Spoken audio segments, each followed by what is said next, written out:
Folks, bring it to you live as only we can in the mega powers of podcasting here in the On the Money Sports Lounge, the epicenter of where it's all going to go down this football season when we're kicking back, relaxing, while also stressing about all the football that we're trying to watch at the same time. We are only a couple months away. Football players are at training camp. NBA Finals is happening. Big news in the world of baseball with the massive trade of Rafael Devers. Yeah, that was crazy. News and, a Woj bomb, if you will, that dropped about an hour and a half before we went live as far as the Bus family and a massive sale, which it happened today, so the ramifications of that sale are going to reverberate for the next couple of weeks, and the conversations are going to spiral out of that. But nonetheless, we start by telling everybody, kick back, relax, grab yourself a cold beverage, and enjoy the podcast on Podcast Night with me, Rational, alongside me as always, none other than the one, the only, the commissioner of the Elite Eight, the commissioner of the On the Money Sports League, none other. That's right. There's only those two, right? Co-commissioner of a league that no longer exists. It was a 1 year thing. It was a 1 year wonder. 1 year. Like a lot of the hits of the 1980s. Oscar O Money in the house. Ready to Ladies break it and all gentlemen, down. how are we doing this evening? Woo! We have a great podcast ahead of us tonight. Conspicuous by his absence is the one, the only, Mikey D, who is not with us today. He could not make it, but he will be back soon. So please, don't worry. Mike's going to be back. We got a lot of material to come. We have a lot of topics to address. So Mike will be here for a lot of the football talk. That's going to probably start middle of July, when we start doing some fantasy bits in the middle of July, and then that's where we hammer it in. From the entire month of August is all about divisional breakdowns. The East, the West, the South, the North. We cover both conferences each and every single week, but that's all going to take place in August. So get ready for that. In 2 weeks, the On the Money Sports Fantasy Football Draft Order is going to be broadcast live at 8:30 in the evening that day, which is going to be phenomenal. We're going to find out who's drafting 1 through 10 in that league. The defending champion is here with his 0.5 of a lead that will be etched in stone forever. I have the belt for the draft, everybody. I'll put it in a nice spot for everybody to look at it, and then you do that. I'm bringing it back home with me because that's the last time anybody in that league is going to be seeing that belt for at least another year. What up, E? Because I'm ready to run it back. E has been conspicuous by his absence ever since the Celtics were eliminated. That's understandable. I would do the same thing, bro. Take time to heal. Celtics will be back. So we've got. So you figure the middle of the month of July, we've got some open areas for discussion to go. We can freestyle. So we could fit our. We could do some little freestyle. Maybe some top sports movies, top sports moments that you always remember, things of that nature. Hot takes that we're not going to have time to make. Yeah. When we're going and hammering in football because it takes over. It's like we found our groove and our footing without the NFL, and pretty soon the NFL is going to be coming right back into our lives. Like it's like a train. You can hear it. You see the steam. It's on the way.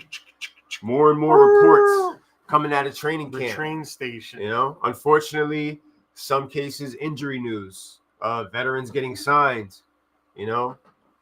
Hard questions being asked by the media to some of the leaders and captains of football teams while they're out there trying to adjust to the system. Some new systems they're trying to adjust to because you got to remember players.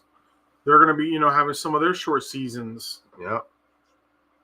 So there's a lot that's going to be going on. Don't fret. We are here for it every step of the way. Just want to pull something up. Yeah, I'm pinning the podcast. If you're just joining us right now, if you're kicking back, relaxing, getting comfortable, do me a favor, like and share. keep the comments flowing the entire time. Don't be afraid to take over the podcast at any given moment because we'll address whatever you want to talk about. You know, we've gotten to that point with it, and this is a good time of year over the summer to do that, you know, before football, where these next couple of weeks we have some shows booked down the line, but these next couple of weeks we can kind of freestyle with some of the stuff that we talk about. Like, I haven't had a conversation with you about some of the goings-ons, you know, in the world of pro wrestling. So, you know, we got a conversation started on the way here, but it's just one of those things that we can throw in there if we need a topic here and there we want to discuss. There it is. And right now, the watch along for this evening is actually the very first time that the big gold belt was introduced into the NWA. Brown.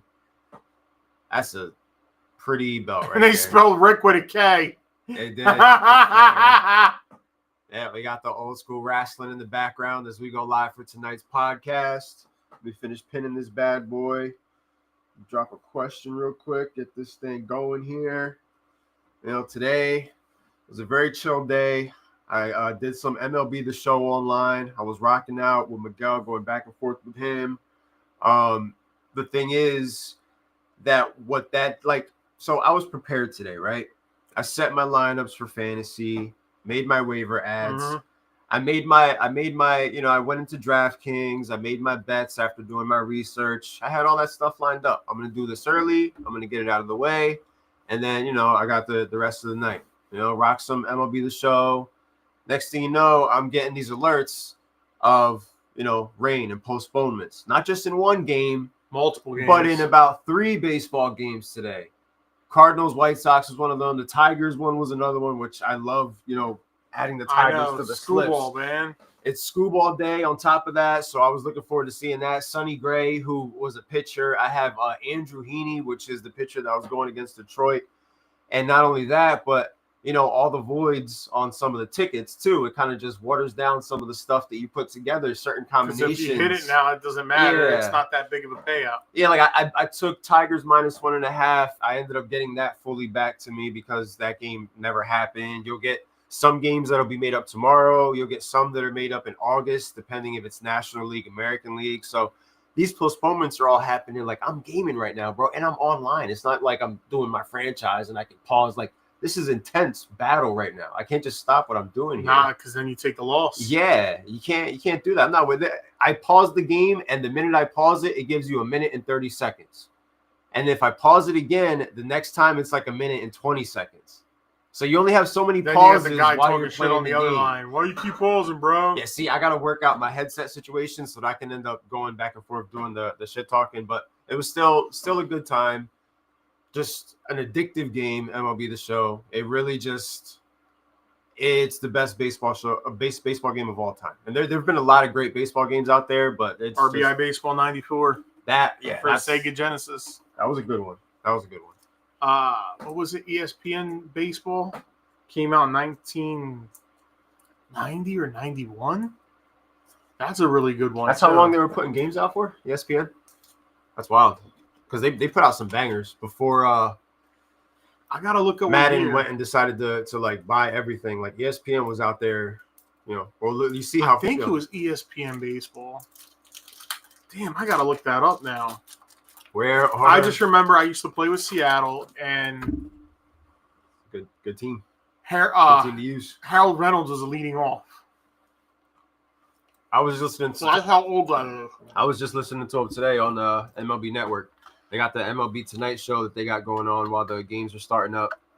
Was, you know, watching you guys, Ranger Suarez going against the Marlins. It's 4-1 right now. They're doing their thing.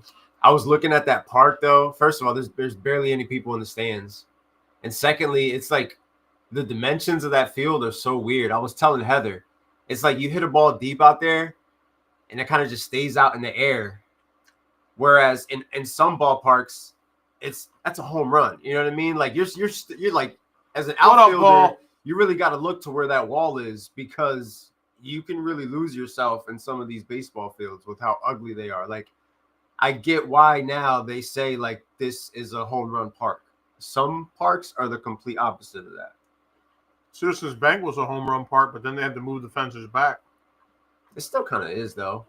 Still kind of is. You still got that spot in the bullpen area right there. That's kind of like not compared to 2004 spot. When it first opened.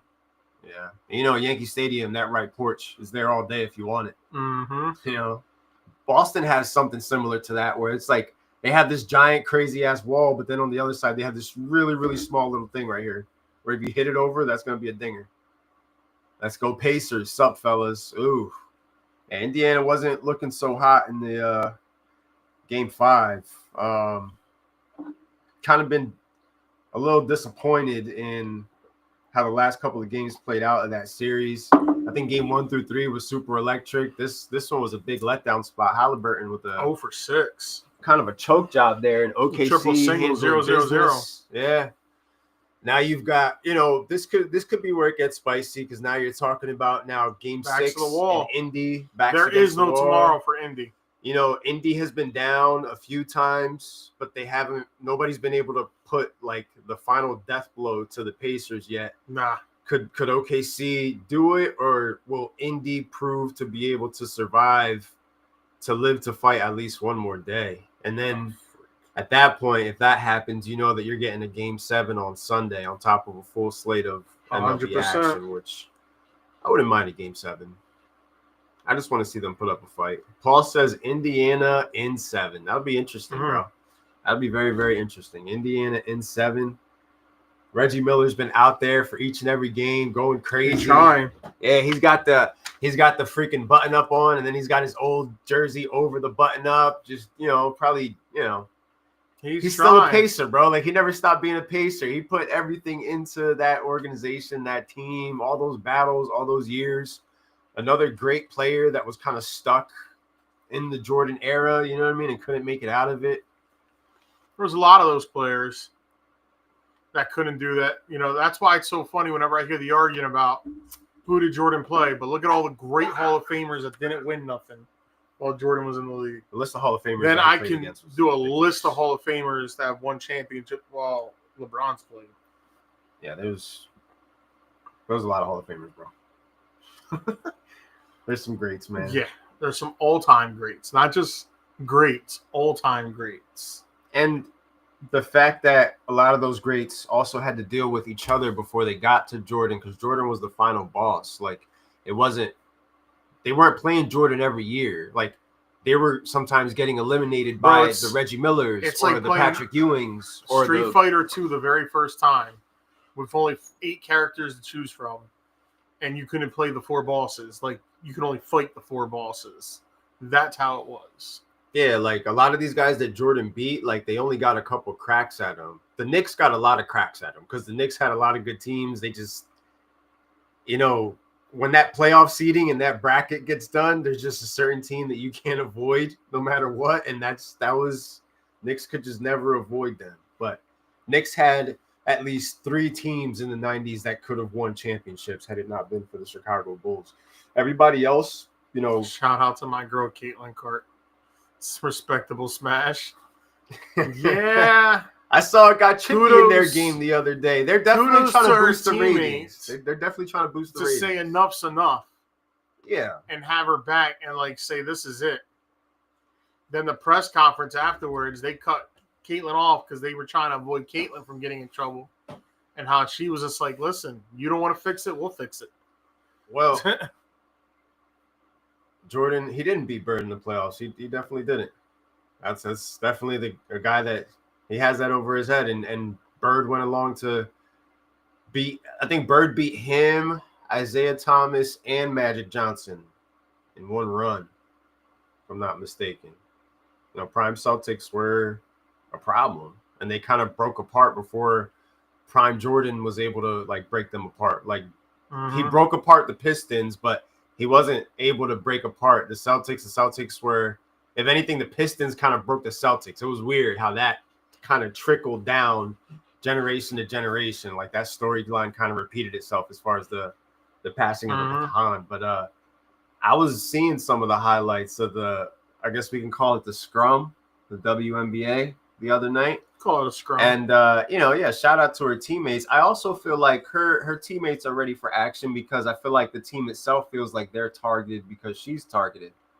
So it's like her teammates are kind of ready to go every night because the team feels like they have a target on their backs. And I don't understand the Listen, okay, as the girls want to be jealous, that's one thing. But what I don't understand is that the NBA not trying to protect her. The WNBA should be protecting. You think the NFL is going to let Pat Mahomes get ripped to shreds like that every night? Do you think the NFL was letting Tom Brady get ripped to shreds like that? No, it's the cash cow. You don't do that to the cash cow. People need to start like, are they just as blind as the rest of those people? Because or are they looking at their watching? Are they looking at the ratings and saying to themselves like, "Yo, keep it rolling. Like, let's get a little, keep it rolling. Break them up, but let's get a little chippy again, you know? Because it keeps happening, bro. There's highlight packages of her scoring, and then there's the highlight packages of chippiness. Somebody stepping to her chirping though. I feel like she's an instigator in some of these situations, and nobody's calling that shit out. Because she's super competitive and she's like shit talking people, getting into their heads. But she's not the one that's receiving the text. She received one yesterday.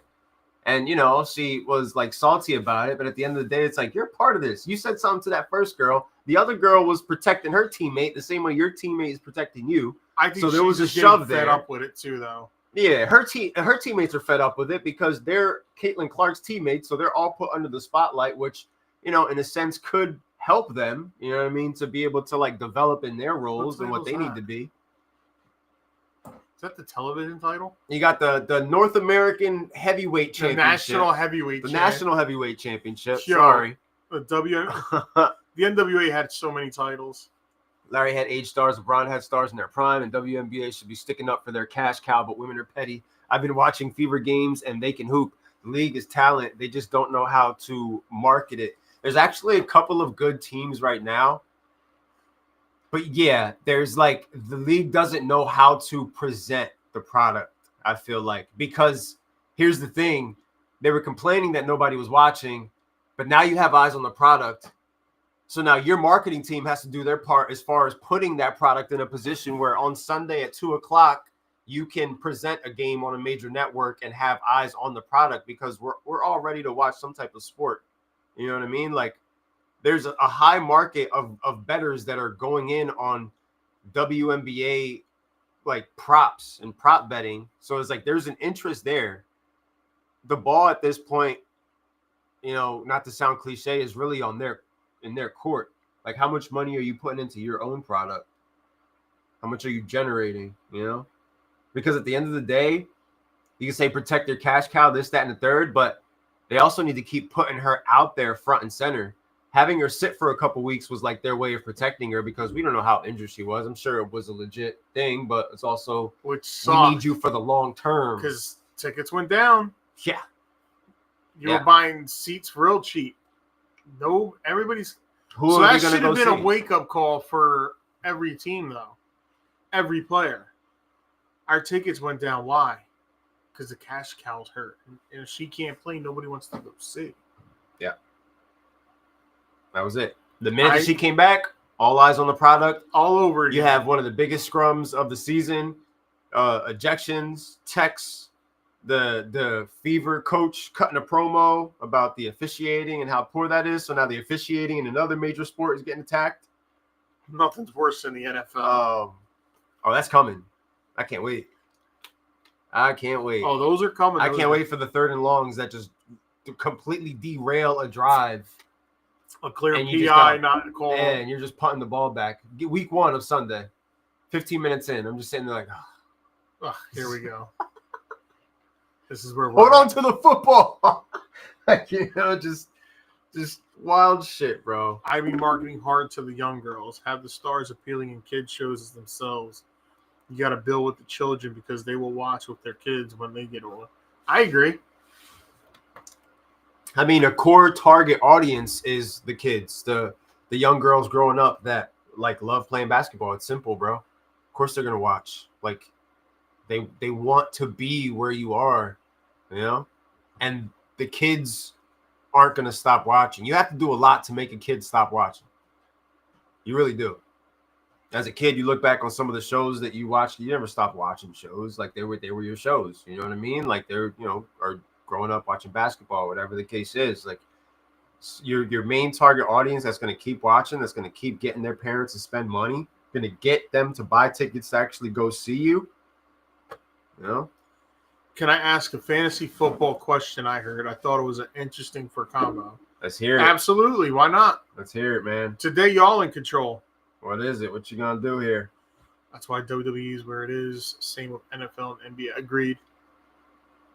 Let's see what the question is. I was introduced to wrestling from my father. My father was introduced to wrestling from his father. Me, it was my uncles. They had the VHS tapes from the, the pay-per-views that they would record. I learned about, somewhere along where I was like 4 years old, Monday Night Raw premiered. So I knew Monday nights, you got Monday Night Football, you got Monday Night Raw. That was the thing. Eventually down the road, you had Nitro. So I was put onto it by my uncles, and then my natural interest kept me watching. And I also, am from the era that, some would say is the greatest of all time, which is just pre-attitude into attitude and just the apex of the popularity of the business itself, seeing all the greats. Don't be surprised if blank isn't a top 5 pick, because I saw someone mention Saquon Barkley. Saquon Barkley not being a top 5 pick this season in fantasy football. Would you be shocked? I don't know if I would be shocked because of some of the leagues that I'm in and the way that people draft. I could see CMC not being a top 5 pick. I could also see him being a top 5 pick too. Those are people that got balls. There's people that are going to be ready to be, we've been waiting all year long. So, you get up to the board in summer. I'm ready to get hurt again. Someone said Saquon Barkley and someone said CMC. So wouldn't be shocked if CMC, of course, is not top 5. Wouldn't be shocked if he does get drafted in the top 5, because there are people out there that are banking on a lot of us who have faded CMC, and they're saying to themselves, I'm going to go after it, get my opportunity, and feel like a genius if he comes out and he's healthy. Or in the words of his coach, as healthy as he can be, I guess is what he said. Saquon Barkley's an interesting situation. I don't see Saquon going out of the top 5, though. Even though he's a top 5 pick in all redraft leagues. I mean, of course, in 2QB, that's where you make the exception. 2QB, the first 2 picks in the draft are going to be vice versa. It's either 1A or 1B. That's Jeddah. That's Jamar Chase. There's your first 2. 3, 4, and 5 now get a little tricky. Right? 3 could be Barkley. 3 could be Derrick Henry. Well, you got Gibbs. It's Gibbs, Bijan, Gentry, right? Yeah. But then again, Gentry, like you're assuming Gentry is. You should not be picking Gentry in the first round. Yeah, he's gonna be in a committee, guys. But I don't know. I think eventually he's gonna show that he is the man. But temper expectations. Like if he goes out there and gives you 7 points week 1, just gotta be patient. Wide receiver is so heavy. I could see all top 5 picks being a wide receiver. And that's another thing, because of the direction that fantasy football is headed in and the amount of points that wide receivers are generating for us, and how some of us are playing in leagues where you need to start 2 flexes. A lot of the times we're going up to the draft boards, and Danny did it last year in a 2-quarterback league. Danny went A.J. Brown, CeeDee Lamb, boom, boom, back to back, getting his top 2 wide receivers and saying, I'll figure out the rest down the road. And with the running back position, sometimes we tend to do that. I do that when it comes to some running backs. If it's not a player that I'm in love with at that spot, I might just double up at wide receiver. Hell, these guys know it. I'll double up at the tight end position. I'll fuck around and draft Bowers, and then 2 rounds later draft George Kittle, just because he's sitting there and I like him more than what's going on everywhere else.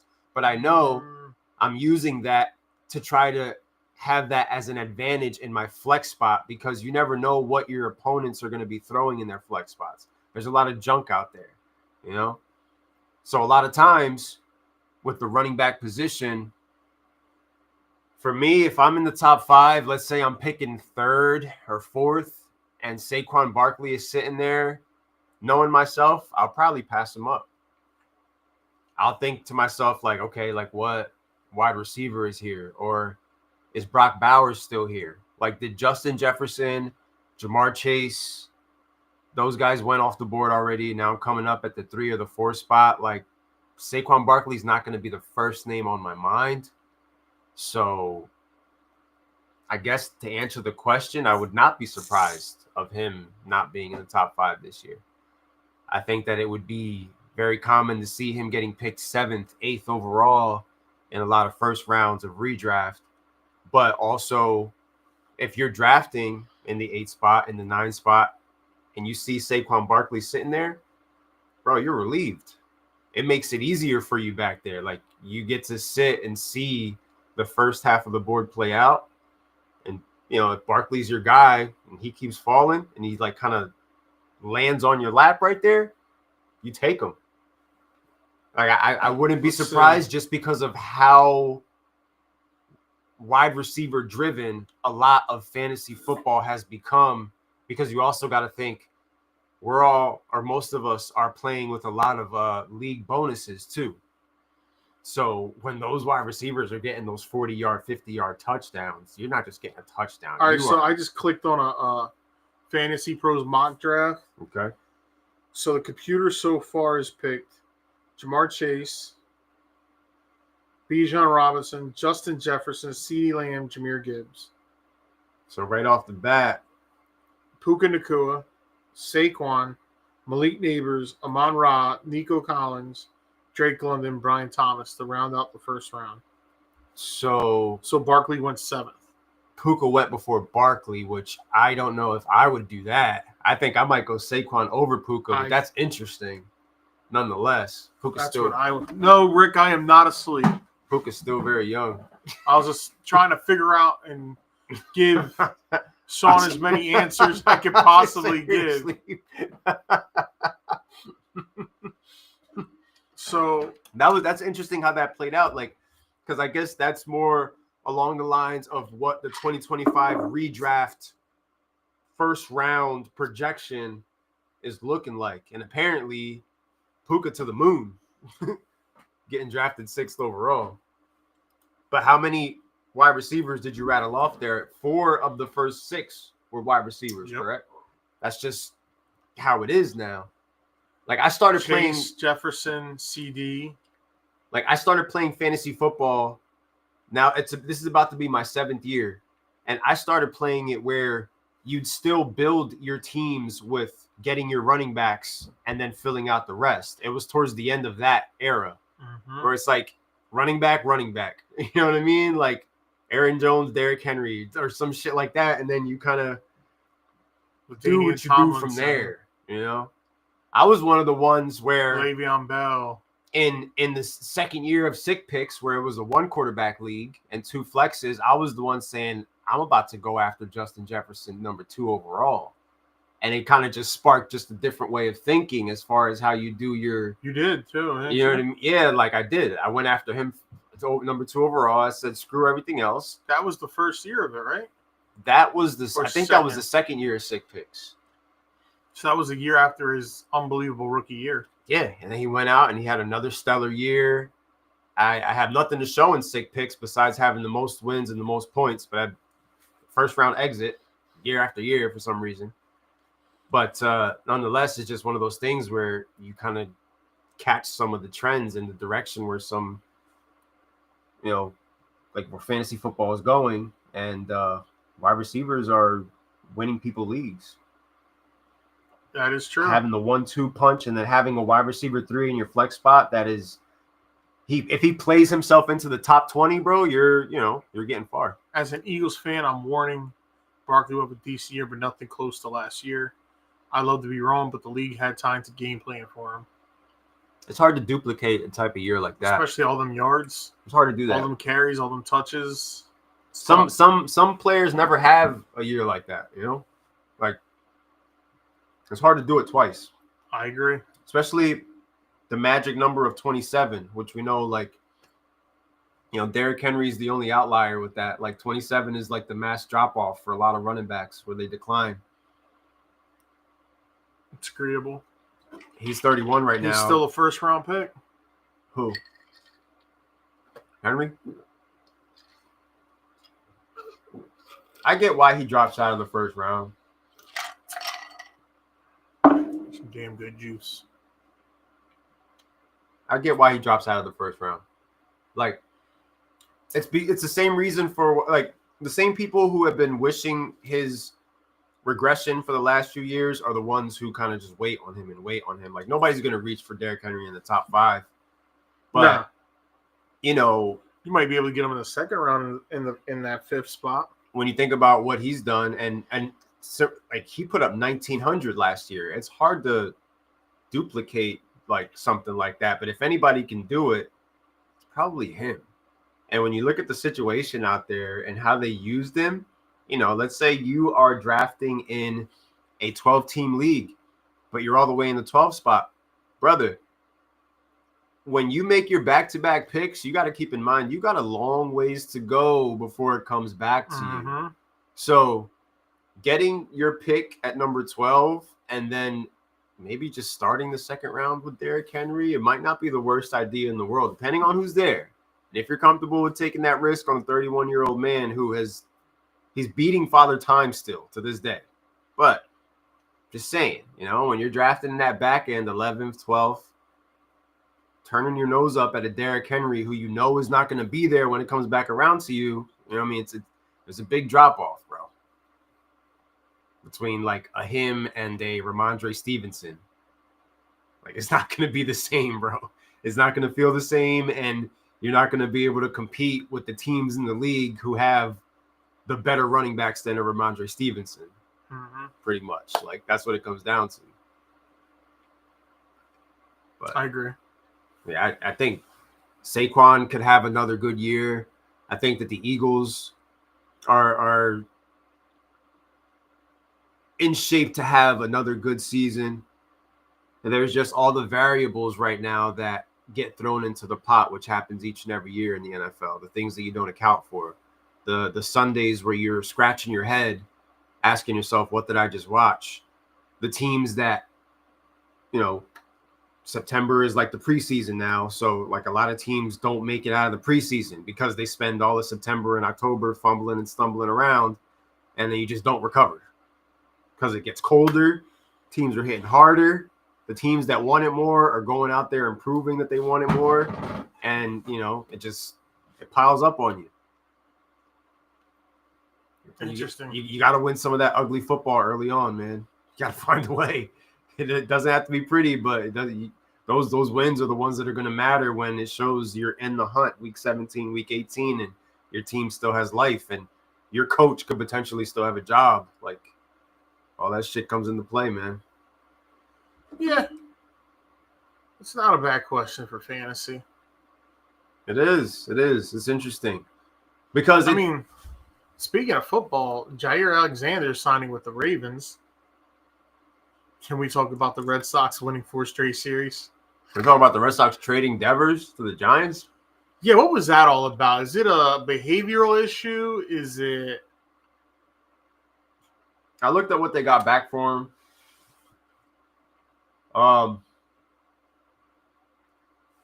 It's just one of those weird things, man. Like, I feel like it... And what's funny is Misael he came by the job with his family. So I was able to talk to him about it for a little bit. And from his perspective as a Red Sox fan, he likes the move. He's happy with it. And in his mind, paying $300+ million or whatever the number is for a guy who's not going to be willing to play the position that you need him to play, and then to go out there on press conference day in the Giants gear, Giants hat and all, say that he's here and he's willing to play wherever they want him to play. And in his mind as a Red Sox fan, which he's probably like a lot of Red Sox fans feel that way, they feel slighted. And it's one of those things where it's like you got rid of a potential cancer or hazard or just a situation where it's like it has to be a parting of the ways. It got so far down the road to now it's like it's not a situation that is repairable. And Buster Posey out in San Francisco, like a dog, goes out there and makes the deal to bring Rafi Devers at a time when the Giants needed the shot in the arm. It couldn't have come at a better time for them. And we're talking about they were going to have Aaron Judge last year. Aaron Judge said no to them. Giancarlo Stanton said no to them. The Giants always miss out on their guy. This is the first time in a while that the San Francisco Giants, a team that have won 3 recent World Series that nobody seems to remember, but they had kind of a mini dynasty going. They got Devers. They inserted him into a lineup with Willy Adames, Wilmer Flores, Yastrzemski, all those guys that they've got out there. And all of a sudden, you have yet one more legitimate threat on the National League side of things. And eventually the Red Sox become something. I mean, they're winning right now, but we haven't gotten to the dog days of summer yet. So we know things change. But I definitely think it's just an interesting situation to look at long term and see where the Red Sox end up after making this move. Because what I remembered, the first thing I thought of was, oh, this is like when they gave away Mookie Betts for nothing. Yeah. You know, and it's just like, it's not that same situation, though. It just kind of feels like it is because it's the organization taking their best player, saying, here you go. And then you're kind of left wondering what is to become of this team. And eventually they'll figure it out. But like, I like the move too. Rafi not wanting to do what the team requires of him after signing for all that money is equivalent to getting a raise at your job, but not stepping up to the responsibilities that come with it. It was a boatload of money. And you guys no longer have to worry about that. Giants took on that whole contract. They took on the entire thing. So that right there, I called that signing. Oh, shit. That was... You're talking about the Jair Alexander with his brother? Oh, yeah. Okay. Yeah. Wait, was that in the group chat or somebody was talking about that? Or maybe I just saw a report that they were meeting with him. Nonetheless, I knew that the last couple of days that conversation was going on. But Giants took on that deal. The Red Sox can take that same amount of money and sort of like how we did by not signing Soto, like it's not the same amount, but like you can allocate that money into a couple of players. You know, you got a decent young group of guys, Christian Campbell, Roman Anthony, Trevor Story. You know, unfortunately, Alex Bregman, he got hurt too. So it's like the lineup is not its full strength lineup, and we don't know when it's going to be that. But there are a lot of positives to look at from this situation, because if I was a Red Sox fan, I'd probably be feeling some type of way where it's like, shit, we gave this guy all this money, and he's coming out here and saying he's not willing to play this position or do this. Or like, yeah, it's crazy. You're not willing to DH, bro? You're just hitting. What's the problem here, bro? What's the problem? Something happened in that locker room. But now you're willing to play first base or wherever the Giants say they want you to play?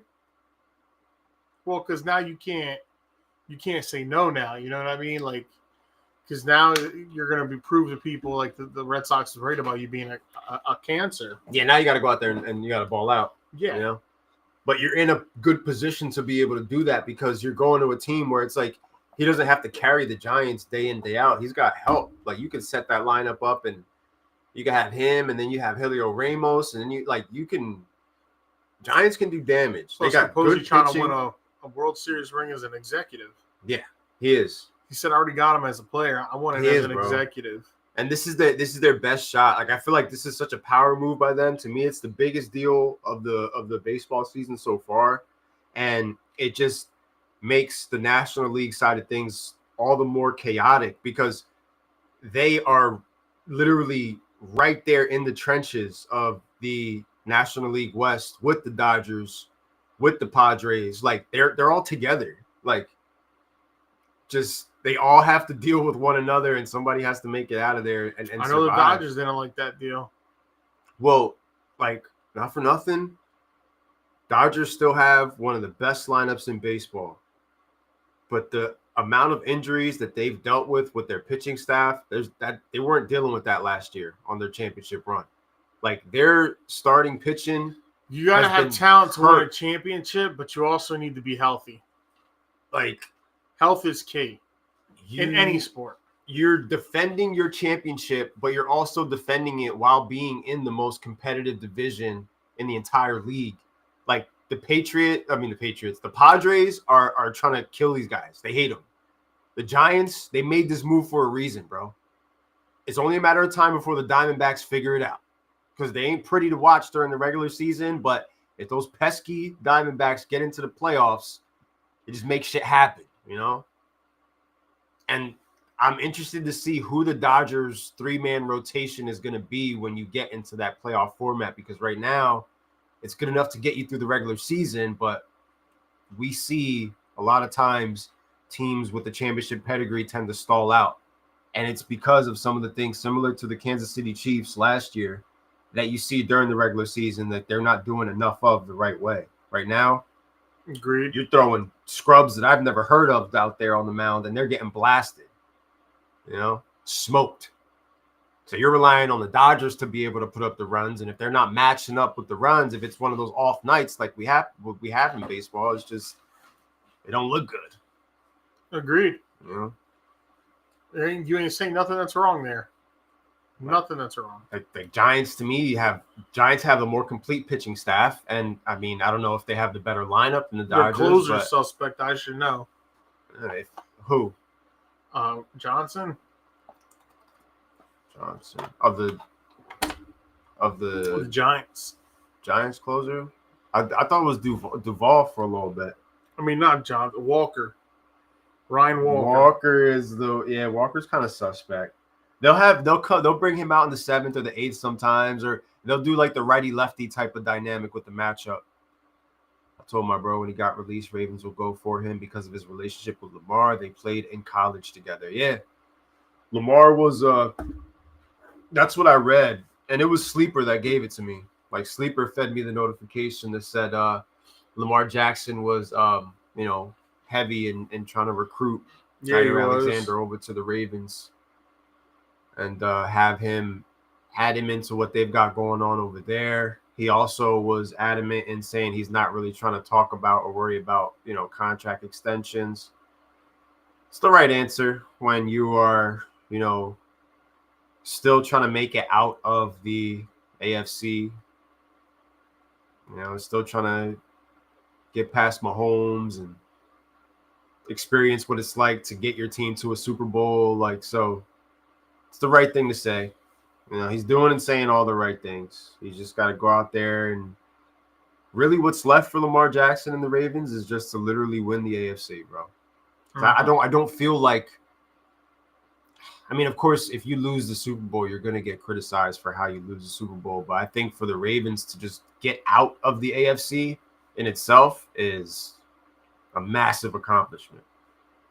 And also, they have a pretty great record against NFC teams. For those of you who are following along, I think it's like 18-2 against NFC teams, or I don't know what his record is, but he barely loses. He's only lost twice. Because they never see him. So it's like, well, the first time that they deal with him, there's not enough time to really game plan for him compared to how, your team or a team in the AFC, they got to kind of figure out how they're going to match up and kind of close off those sides before he starts going crazy. I think he's doing a better job throwing the football, though, I would say. That original version of him was pretty crazy. The one that we shut down. His MVP year, though, he was going off. That was that year, week 1, Ravens and Dolphins, that crazy game that they had where he just destroyed Miami. Week 3. I know what year you're talking about.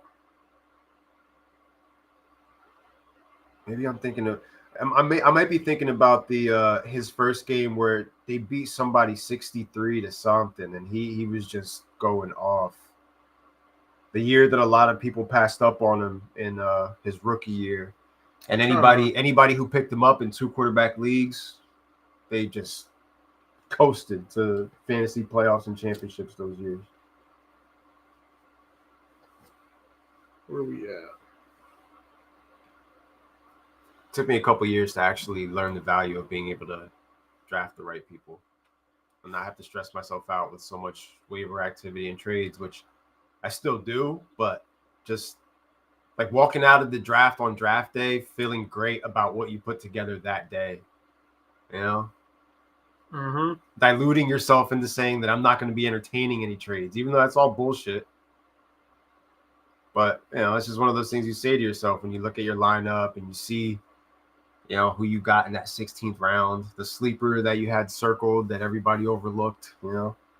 So, as we know, before we got on this podcast, some of the biggest news that hit was the sell of the Lakers. Yes. So here's an article from Shams on ESPN. I'm going to read most of it, maybe not all of it. The Buss family is entering into an agreement to sell majority ownership of the Los Angeles Lakers to Mark Walter for a franchise valuation of approximately $10 billion, sources told ESPN on Wednesday, the highest ever for any U.S. professional sports franchise. The Buss family will keep a minority share of the team, just over 15%, for a period of time, a source said. In addition, Jeannie Buss will remain the Lakers' governor and continue to run the team for at least a number of years. Sources with knowledge of the deal told ESPN's Ramona Shelbourne it was guaranteed as part of the agreement that Buss would remain in charge for the foreseeable future, and Walter fully endorsed this plan, according to sources. Walter, the CEO and chairman of Diversified Holding Company, TWG Global, has interest in multiple sports organizations, including the Dodgers, the Sparks, the Premier Club, Chelsea, and the Professional Women's Hockey League. And through TWG Sports, he also owns several auto racing teams. The Lakers, who have been owned by the Buss family since 1979, when Jerry Buss purchased the franchise from Jack Kent Cooke in a $67.5 million transaction that also included the Los Angeles Kings in the Forum. Since 1980, the Lakers have won 11 championships, most of any NBA team during that span. The Lakers were passed to Buss's children when he died in 2013, and his daughter Jeannie has served as the Lakers governor since. Listen to this. Sources told Shelburne that Lakers star Luka Doncic, acquired in the blockbuster February trade that sent Davis to the Mavericks, was given a short heads up on the purchase agreement. Walter has been a stakeholder in the Lakers since 2021 when he purchased Phil Anschalt's share, 26%. That also was when Walter received the right of first refusal on the majority share of the team. Franchise legend Magic Johnson, a business partner of Walters and someone extremely close to Jeannie Buss, endorsed the move in a series of social media posts, including Laker fans should be ecstatic. I want to keep going. I want to see if there is. Johnson said he is certain Jeannie Buss only made the deal after she was convinced Walter was the right choice for the Lakers. Lakers set to be the Brooklyn Nets, just saying. Ugh. Man, bro. Get excited, Laker fans, for whatever awaits you down the road in this sale. Kind of my thing is shifting. With everything that Jerry Buss went through to get to this, to own this team. You're right, yeah. I don't know if any of you watched the the show that they did on HBO Max. It only lasted 2 seasons, which was wild to me because it was a really good show. I don't think I ever watched it. Had, some aspects were exaggerated, of course. Yes. But the majority of it was based off of reality. And Jerry loved the Lakers. That was his passion. He always wanted to own an NBA team, and he wanted to own the Lakers. He owned the Lakers, and his whole point was to turn the Lakers into the greatest franchise in all of sports, to be competing for championships left and right. So I just can't see him. He would have never made this deal. No matter how much money it was, I don't think Jerry Buss would have ever sold this team. Because the whole point of it was so that he could leave it to his kids, so his kids had something. That way the Lakers were his legacy. And it was very important to him, his legacy as the Lakers owner. This guy played him in the show. The one from Step Brothers. Not Will Ferrell. I think that The other dude. The spirit of the Lakers over the years has been tarnished and contaminated with just a sequence of just weird choices that are just far removed from, like, there's his vision of what the Los Angeles Lakers were, and that's everything And that the then- Lakers, like, in their heyday were. And then there was Jeannie's, where she thought she was doing what her dad, like, living in the shadow of what the Lakers were, while you are the Lakers now, but not contributing anything of value now. the vision of Jerry Buss ended when Kobe left the Lakers. You're like living off of that vision. When Kobe retired, it was like that was it. They don't feel like that same Lakers team. They don't have that same They feel don't. to them. You know, They feel like a team that's run by a certain player, just like when that certain player goes to other teams and runs those organizations. I mean, he's part of John Riley. There you go. I never can remember his name off the tip of my tongue. Man. He's part Great of show, man. I wish it lasts longer than the 2 seasons. He's part of the issue, but Jeannie Buss is a major problem too, though. Yeah. I think that it's just bringing him in just adds to that, and it's just now you're dealing with the problem that he brings to the table. But it's like you as an organization were gonna screw up no matter what you did, because if you didn't bring LeBron James in, what would the Lakers even be now? You know, They'd have probably made a trade for like a Joel Embiid or something by now. Been eroded, bro. Eroded, looking like fools, looking like utter fools. At least they've still managed to be able to sell tickets, right? I get it. You know, it just sucks because I don't think Jerry would have wanted this done. I think they're so badly managed that he is no longer the biggest problem in the room. Nah, you know, because he's just gonna make the most of the situation. The best thing they did was bamboozle the Mavericks for Luka, which the Mavericks were given, you know, the pick in the draft. We all know that. No matter what anybody says, it was like, we need ratings. They do this little weird 30-minute show before it's like before a basketball game. Like when you would be doing a pre-show for a playoff basketball game, they're doing this weird ass little draft lottery. These guys standing up there with these big ass ridiculous cards. Like this sucks. I just watched the NFL draft, and it looked like there was 100 million people out there, and you guys are in this little dingy business room. I get it. With your giant cards for what? If you're gonna give them that pick anyway, what is everybody doing here holding these cards? What's the point? It's all a sham. Give Dallas what they need after they got fleeced. You ripped the heart of that fan base out of it, and you replace it with, you know, number 1 pick. And hope that at some point you can get those people who already have to deal with the Dallas Cowboys in a couple of months.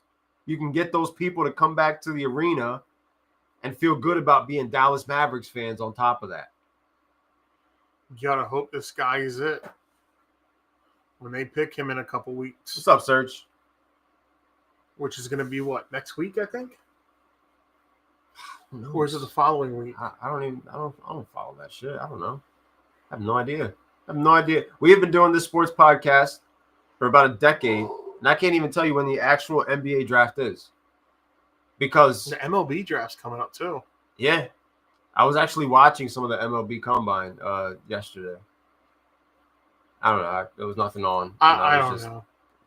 I mean, you got Maury already talking about we're talking about getting Speed Bailey. Now we're talking about, we might even trade out. What? Dude. The top 3 picks are all going to be bona fide stars in the NBA. That's just my personal opinion. And you're going to talk about trading out? I'm over that fool. He did one good thing, get rid of Ben Simmons. Are they thinking that they're going to be able to get a deal like the Bears got from the Panthers or something? Are we forgetting that this is not the NFL draft? What do you think you're going to get? Pick swaps? Like the Desmond Bain deal that Orlando overpaid for? Yeah, he got paid, bro. And he had a good year this year. I think some of that comes from I thought he had a good year too, but he's not worth everything they just gave up to get him. What happens is he gets a lot of minutes when John Morant can't play. So a lot of it comes from John Morant not being there for whatever the shit he had going on, injuries, stuff off the court. Desmond Bane was going out there, logging the minutes, getting the numbers. And I guess Orlando said to themselves, yeah, we want to pay that. And they got a good team out there, Orlando. They could have made a better move than this. Desmond Bane's not bad, but does he push them over the hump? I mean, it's not like Banchero is their guy. But at the same time, if he's your guy, it's one of those things where it's like, you could have, like, is Bane what Banchero needs, or are you guys just doing shit right now because you got money? That's another thing. You got money. You had, you guys made a little run. You gave the old school Orlando fans some hope that you guys are actually doing something. I still think that trade was crazy. You double down on trying to show the fan base you're doing something by giving this guy a shit ton of money, whether or not they agree with it. He's like, we're competing. We're competing. This is what you wanted. You wanted us to put a team together. All these years. Now we're bringing out Desmond Bane. That's what they're Desmond Bane bobblehead night. Get paid, Desmond. Is that what you want? Get paid. The Desmond Bane bobblehead? That's the answer in Orlando, man. I'll give you a Desmond Bane bobblehead. Oh my goodness, bro. Yeah, I forgot about that deal with Bane. They did overpay him. Good player. Just, like, what are you guys doing, bro? What the hell are you really doing in retrospect? I don't know. I guess it's on me because of the fact that I didn't pay enough attention to the NBA during the season. A little bit of betting here and there, but that's it. And then I have been, since the playoffs started, I've consistently watched the entirety of the last 2 months of the playoffs. I watched it all. Watched it all unfold. You know what I mean? Like, it's enough of a season in itself where I felt like I was okay not keeping up with teams getting blown out and starters sitting at the end of the third quarter. Like, it wasn't fun. It wasn't appealing to me.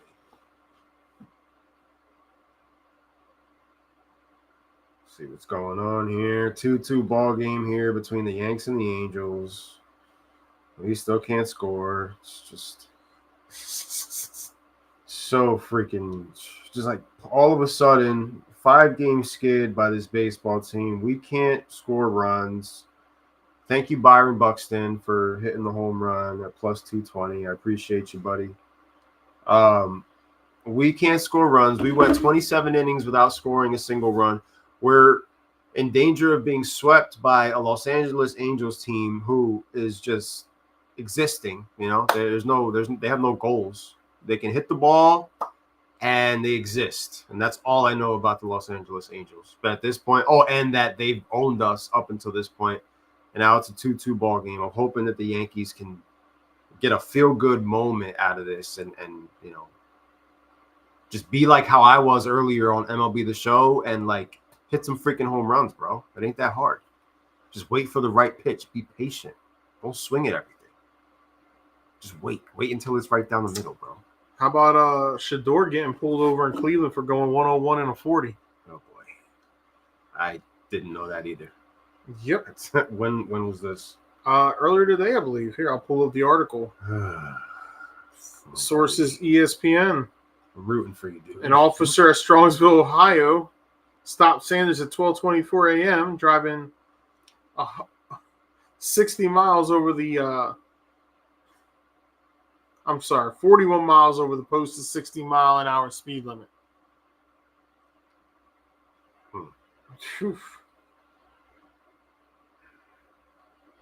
That's not what you want to be in the news for, bud. This is why people didn't draft you in the first couple rounds. To be in the news. It doesn't necessarily help his case. It's like, I kind of want him at this point to just kind of lay low, focus on the football stuff, and like not get brought up and stuff like this, because all that's gonna do is you've still got that section, that group of people that's like, oh, see, that's why, this is why. And so I mean, like like I get, if you had something against Sanders and all that stuff. It's like, okay, he got embarrassed at the draft, didn't get picked to the 5th round. He went to Cleveland of all places, not the ideal destination. Let's all just move on into this stage of it, see how that turns out. You know what I mean? If the kid gets the starting job, that's a win for him. Doing knucklehead shit is not going to correlate into anything good for him at this point. You know what I mean? Mm-hmm. Just be locked in. Hate to make the comparison, but be a little bit more like my boy Cam. Just focus on the football stuff. You know what I mean? Save it for just, keep that energy for just being on the field, man. Play ball. Like, you're right. Can be you said nothing. Can make a whole lot of money by being one of the new young faces of the league, especially if you're going out there and you're putting up highlights wearing a Cleveland Browns jersey. And Ranger Suarez gets the win. Yeah, Phillies get the win. 4-1 victory. 1.5 games back behind the Mets again. 1.5 behind the Mets start to huge showdown up against the Mets starting on Friday. We were looking at it. There's barely any tickets left for Friday. Mets versus Phillies. NL East on the line pretty much for Lexi's going. A big showdown. Can the Phillies, probably without Harper, be able to get, that weight off their shoulders that is the New York Mets and the weird winning streak that the Mets have had over the Phillies as of late? Phillies bats have definitely been, more awake, so that's a good thing. Hoping they continue to trend upward with the hitting, for when Harper does come back. Mm-hmm. Some days that can be like pulling teeth too. I've seen it. He's one of them, boy. I'm looking at we're talking baseball. I'm looking at the fantasy baseball lineups and I'm seeing these red X's and it's so irritating, man. It's like I wasn't gonna be blowing on my ads, man. I just kept playing Xbox because it's like, what am I gonna do, man? 3 postponements in a day, yeah. And it's Wednesday. Wednesday's a good day for baseball because it's like a full slate. All the production. Now, what happens is we have 2 Thursdays. Thursday's the big off day, so you've got half a lineup Thursday. Well, guess what? You got half a lineup today. So I'm checking to see what's in the Twitter world about anything going down. I don't think anything new has dropped as far as what. It's been pretty. No major news coming out of the NFL as of right now. Jalen Hyatt getting hurt at practice yesterday, leaving practice early. Hopefully nothing too serious for him, and he'll be able to get back out there. I did put in a claim, picked him up for my taxi squad. Just said to myself, maybe he can, add a little something to this young group right here. Hopefully the injury is nothing serious and he can get back out there because as of right now, you got Malik Neighbors and then you kind of got a situation where it could be an audition for who's going to take over at that wide receiver 2, wide receiver 3 spot in New York with Russell Wilson, making some passes out there. Well, the deep ball is his thing. Malik Neighbors should like it. Yep. Absolutely. Yep. I was watching Vince Russo's podcast, The Coach and Bro Show. I recommend it. It's fun. It's entertaining. It's informative. It's a good view of if you are like me, if you're like me and you aren't watching all the wrestling shows, but you're kind of watching some of the reviews of the shows, that show's kind of perfect because they're not going to try to go segment by segment. They're going to give you an overall synopsis of what's happening in the wrestling world. And they also talk about some funny shit too. Like he's really happy right now that Devers went to the Giants. Oh, he's ecstatic because he's a hardcore San Francisco Giants fan. And he is just loving life. The fact that it's like there's Red Sox fans right now that are saying to themselves, it's the right move to make for us moving forward. We can't pay this money.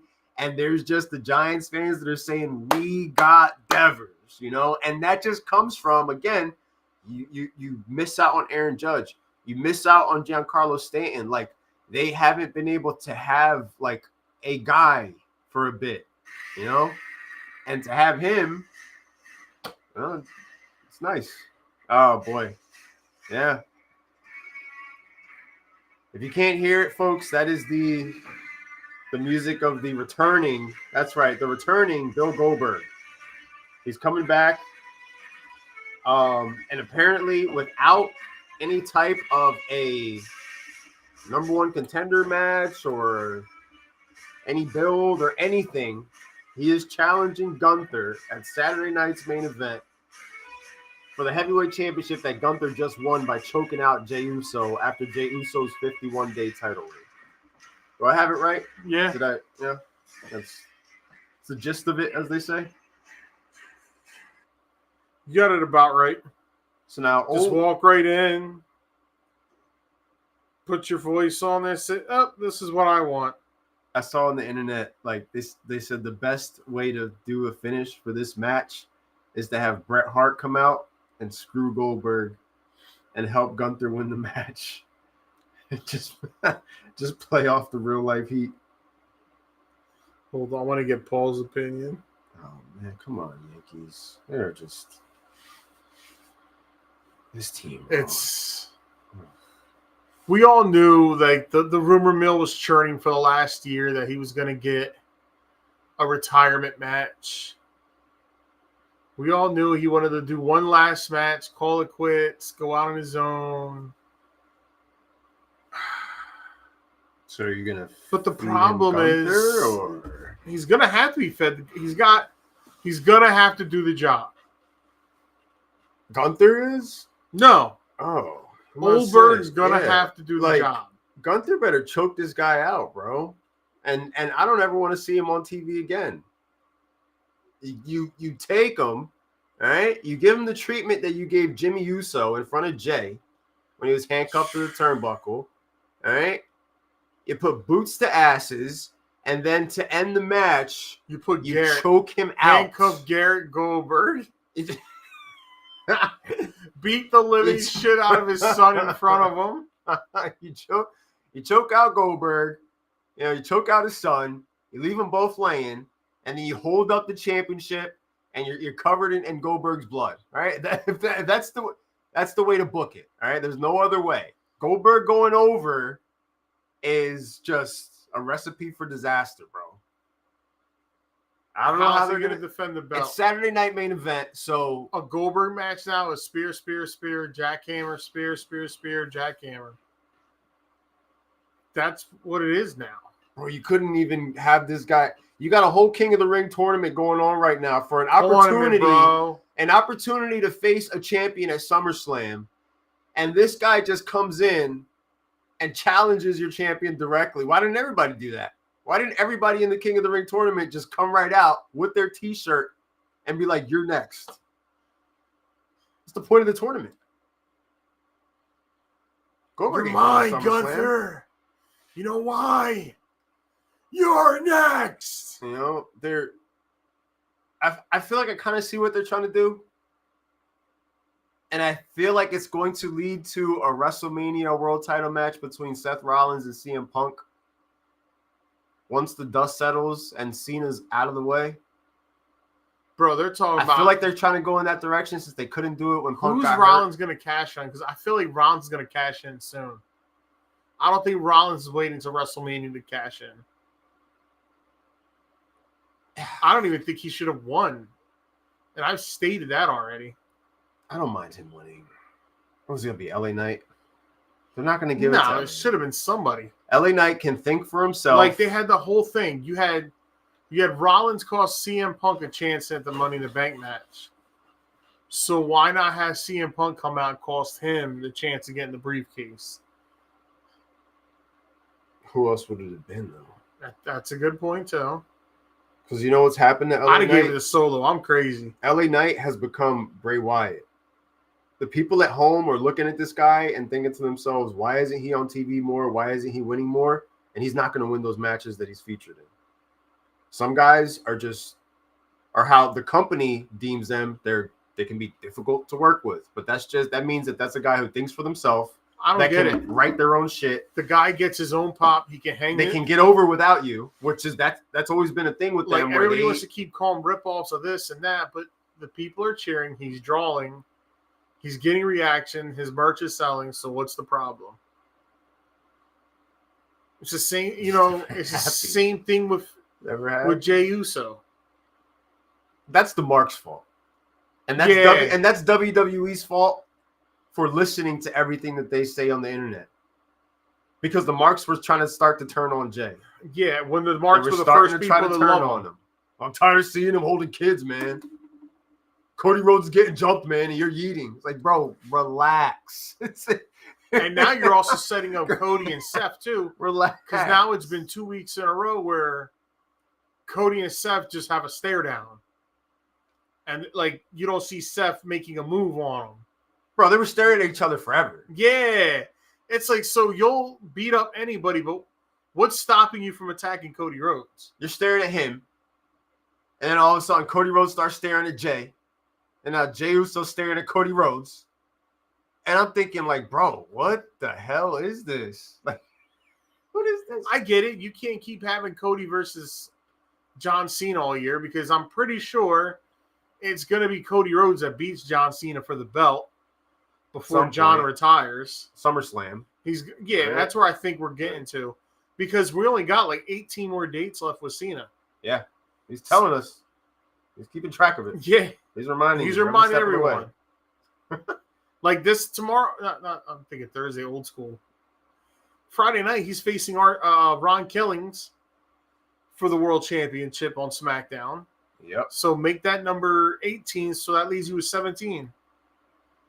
He's going to be at SummerSlam. I mean, he's already a Night of Champions, so that's 16.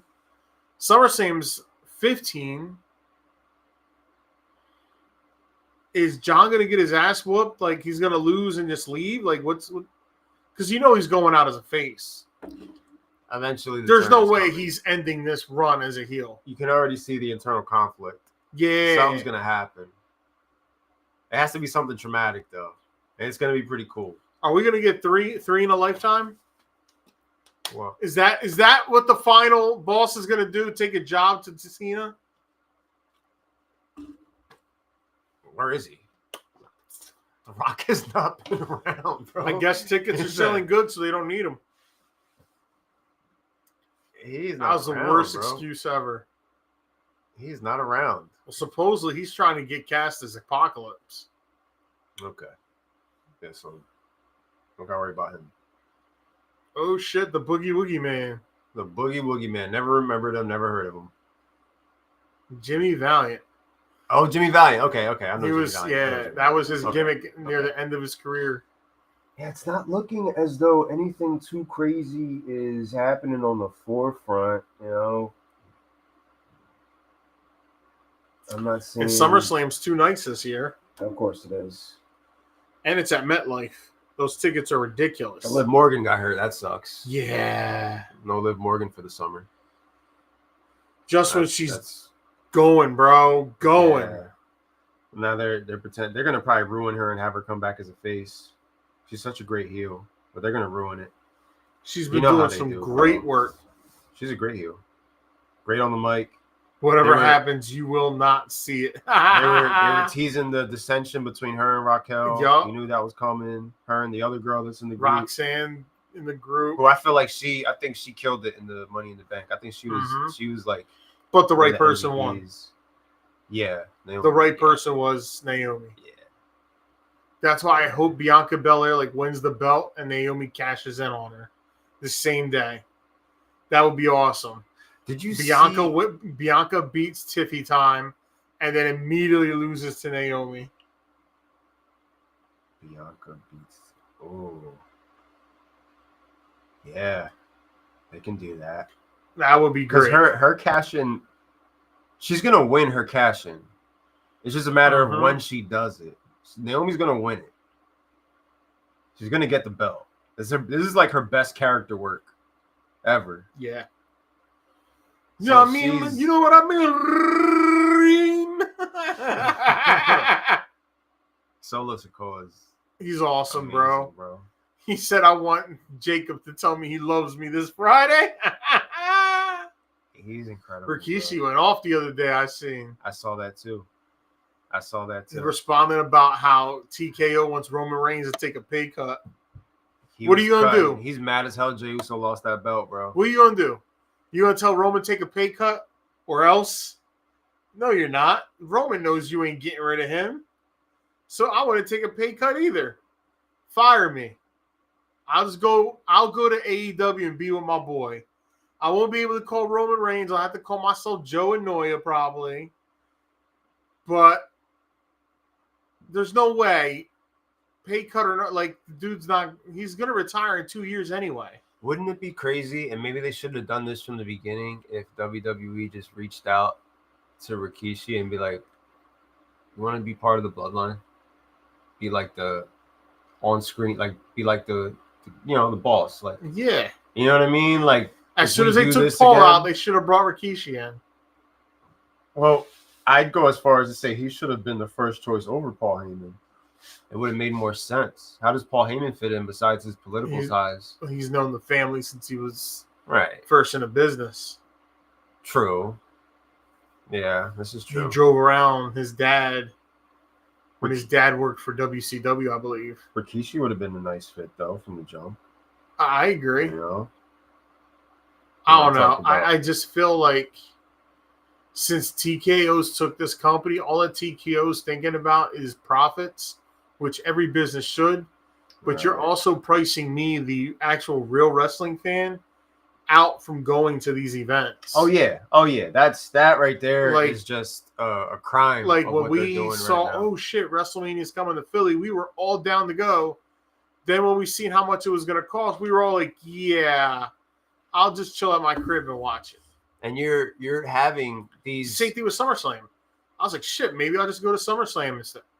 Yeah, I'm not paying the price for SummerSlam. You got to think, like, you're hosting a lot of these events in a lot of towns that are just, like, hard-working communities of families that, you know, they're busting their ass all day long, and then maybe 1 or 2 Fridays out of the month, they have the opportunity to do something where it's like, I want to, you know, my kids are wrestling fans. Like, I want to be able to take them. But, like, I don't want them to have to, they're watching it on TV. I want them to experience it, but, like, not to put yourself in debt to be able to do that. You know, like, that's the same fan base that is still giving you money anyway. You're charging them more. You know what I mean? Like, you're creating. But this is all Vince McMahon's fault, bro, because Vince McMahon was so petty, so mad that his kids and Nick Khan voted him out after the whole scandal. So he turned around and said, watch what I'm going to do. Sells his company to this brand that doesn't give a shit about wrestling, don't know how to book wrestling. They're trying to tell Hunter how to book wrestling. Hunter's listening to the internet. You know? Which is crazy because now's the time that AEW should be trying to step their game up because people are starting to. They won't. They're starting to feel like it's hitting that plateau wall where it's getting boring, which it hasn't really been peak interest for me, wrestling in a whole lately. Where from 2022, really 2021, the whole year 2022 till about WrestleMania last year had my interest. You know what else? And the Bloodline was running strong the whole time, and I was invested in the Bloodline story, no matter how long it went, because there was new, you know, avenues they were doing. I still think they rushed the whole Sami Zayn, you know, him leaving after just joining. I thought that could have kept going. I didn't think the Usos needed to turn on Roman so quickly. The Bloodline Civil War. I think that also Netflix reached out to WWE and said, yo, what's up with these ratings? And now all of a sudden we got Goldberg on TV. Netflix can't walk out of this deal until for another 4 years. They cannot. That doesn't mean so they they're won't stuck. Try. But after that doesn't mean they won't try. They might start saying, well, no one ever said Mondays was Raw. Or maybe they're going to start airing it at 4 o'clock. Well, but Netflix, Netflix also thinks they're going to become the sports giant because now they're trying to get more football games. Well, guess what? Monday Night Football is coming. They're trying to take like 4 more games. Like they want to have like 3 games every Sunday, and people are Netflix? like, "Yeah." Fox isn't giving up their games. Nobody wants that. CBS isn't giving up their games. Look, I can live with a playoff game once a year on there if that's what they're you guys getting a playoff game now. So they got their Christmas doubleheader. They got their Christmas doubleheader because this year Christmas is on a Thursday. So they get the doubleheader and Amazon gets their usual Thursday night game. Then they got a wild card game, playoff game. That should be more than enough for them. They don't need more than that. Nah, stop it. That shit buffers too much anyway. We're going to give Nickelodeon another game? Like, what are we doing, bro? What are we doing? CBS, Fox, NBC, bro. Come on, man. So, wrestling in a whole needs to shape up. NFL needs to shape up. You know how many you're charging all these people for NFL ticket? And now you want them to get all these apps, which they don't even use for anything else besides probably just watching this stupid game. Everybody keeps Netflix for Stranger Things. What happens with Stranger Things? Well, Netflix is over with. Netflix has, everybody has a reason for why they have Netflix. You know what I'm saying? Out of all and it's probably not Monday Night Raw. I love Peacock, and I love Peacock more than just because of WWE Network. But The Office, Community, yes, Geeks and Freaks, movies that I never bothered to go see in the Parks theater. and Recreation. Parks and Recreation is on there. All the John Wicks. The Office extended versions are on there. Yellowstone. So, they got the old school movies. Like all the Law and Orders are on there. Yeah. All the Chicago PDs are on there. They're capitalizing off of what Netflix once was. Hell, they got my boy Alf on there.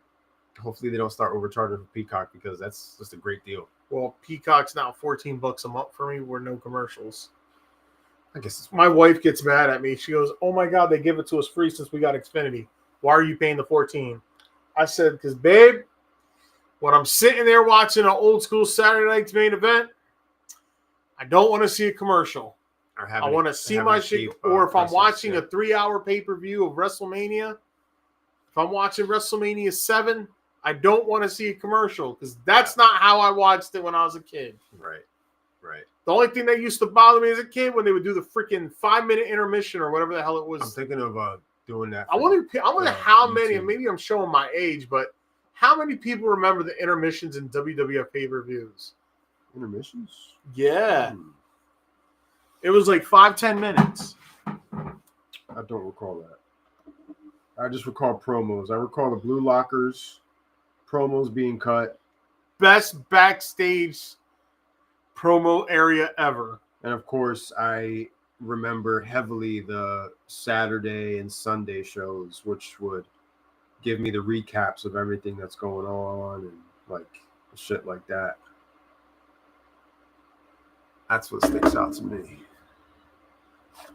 Let me check my baseball team here. Oh, still losing the surge. This is great. Here we go. Man. What do you think's on the docket for next week? You got anything booked here? Where are we going? 18th, 25th. June 25th next week. Well, we'll have the NBA Finals wrapped up by then. Just a matter of, is Indy going to be capable of winning in Indy, pushing it to 7 games? That's going to be interesting if they can do it. See what the word is with OTAs. Maybe we'll do a little bit of homework for ourselves since we had the conversation about it when Sean posted the question. But maybe we'll do our top 5 redraft players, our own list. We'll do our own list, top 5 redraft players, the explanation behind it, and then if you want, we can spice it up by like, okay, this is how this is, but if you're part of the On the Money Sports League or in a 2-quarterback league, this is how it would shift. Like, How many of those running backs and wide receivers are still able to crack the top 5 in one of our leagues? We'll look back. We'll look at the top 5 from last year's draft. We know McCaffrey's on there because McCaffrey went 1 overall to Alexi. But we'll see how many that was the position players, how many running backs, wide receivers can still crack the top 5 in a 2-quarterback setting, which is, they call it super flex now, but I was playing it at a time when, it was all the money sports 2-quarterback league. Yes, sir. When nobody else wanted to do it, people frowned upon it. They were like, how? There's no way. 2 quarterbacks. What are you kidding me? It still makes some people she's cry. having shoulder surgery. She's going to be out for at least 6 months. They're going to ruin her. They're going to bring her back as a face, bro. They're going to bring her back as a face. Watch. Momentum killed. Nobody wants to see Face live, bro. We already saw that with the sparklies and the freaking blue stuff in her eyes, and just come on, bro. You were dressing her up like the Valkyria girl, and now what are you gonna do with her, bro? She can't even cut a promo. She's terrible. She's the shits, bro. She's getting a lot of camera time, though. That's the weird thing about it. Usually when you're bad, it's like, okay, it's enough of that, but suffering succotash, bro. How are you going to keep having her wearing feathers? What are we doing here? What are you doing with this girl? You are destroying this person. How do you come back from whatever you're putting her through right now? God, Russo must have a field day with her. Yeah, he does. Yeah. The bird. I forgot what he said. He's funny as hell, bro. He's funny. He bashes their writing constantly. Like he's just always just going back to when it was just me and Vince, bro. Like when it was just me, and he mentions those names of what I mean, the who's who of the time period and the way it's changed now and how it was before. Crazy. Absolutely crazy.